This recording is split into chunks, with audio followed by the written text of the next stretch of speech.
Les premiers touristes sont d'abord venus chercher la découverte de la montagne, le paysage.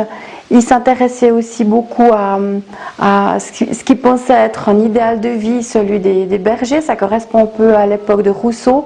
Mais depuis 1830-40, c'était surtout des vacances à l'air pur et des moments de tranquillité qu'ils recherchaient, eux qui venaient la plupart du temps de grandes villes anglaises. Ils aimaient bien rester quelques semaines pour profiter du paysage. Ensuite, il y a eu ceux qui sont intéressés vraiment à la montagne, les alpinistes, là, dans les Alpes vaudoises à peu près depuis 1850. Et puis progressivement, alors à la fin du 19e, c'est les sports d'hiver qui les ont aussi attirés. Le tourisme d'hiver est arrivé à la fin du 19e siècle. Là aussi, ce sont les Anglais qui ont fait la promotion de ces nouveaux sports.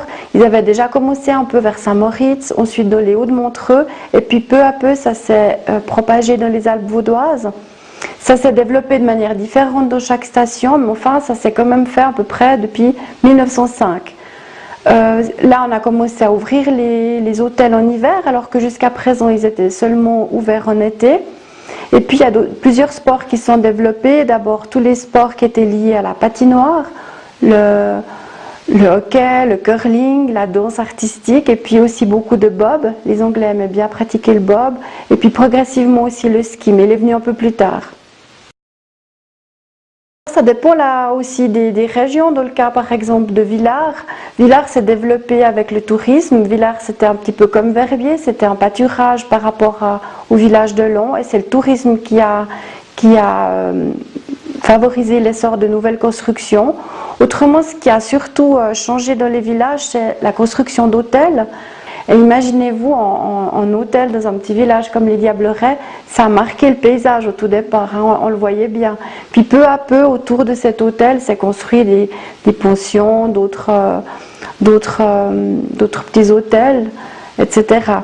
Et ce qui a aussi pas mal changé le paysage, c'est la construction des remontées mécaniques, à peu près vers les années 1940, ça a commencé. D'abord, c'était des choses assez discrètes, des simples remontes-pentes. Et puis, depuis les années 50, on a vraiment construit des téléphériques qui étaient beaucoup plus voyants dans le paysage. La Première Guerre mondiale a freiné le tourisme. On était vraiment dans les belles années du tourisme, les années folles du tourisme. Ça marchait bien, il y avait des touristes qui traversaient l'Europe pour venir dans les Alpes vaudoises. Tout d'un coup, la Première Guerre a stoppé ce succès.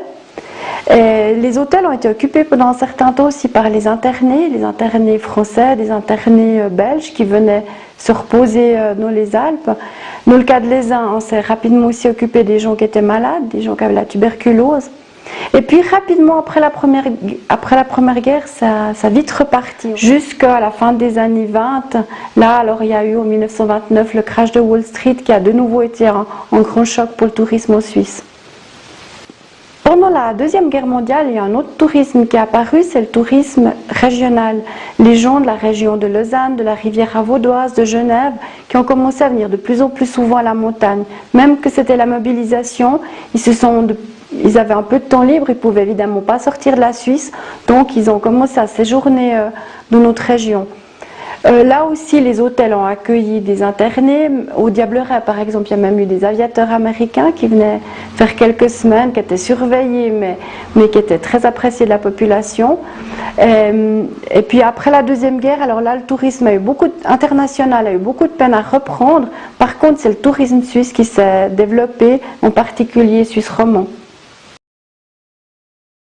Le tourisme, je pense essentiellement de la Suisse romande, était un tourisme de proximité. C'était soit des gens qui venaient pour les week-ends, soit des gens qui venaient passer quelques semaines, et souvent c'était des gens qui avaient eu la famille, qui possédait déjà des chalets, des maisons de vacances dans les Alpes, et puis qui revenaient après 1 ou 2 générations.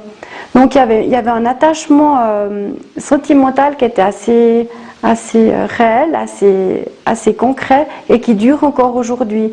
C'est ce qu'on appelle les résidents secondaires, mais c'est des gens qui sont souvent très attachés à la région et qui viennent de pas très loin.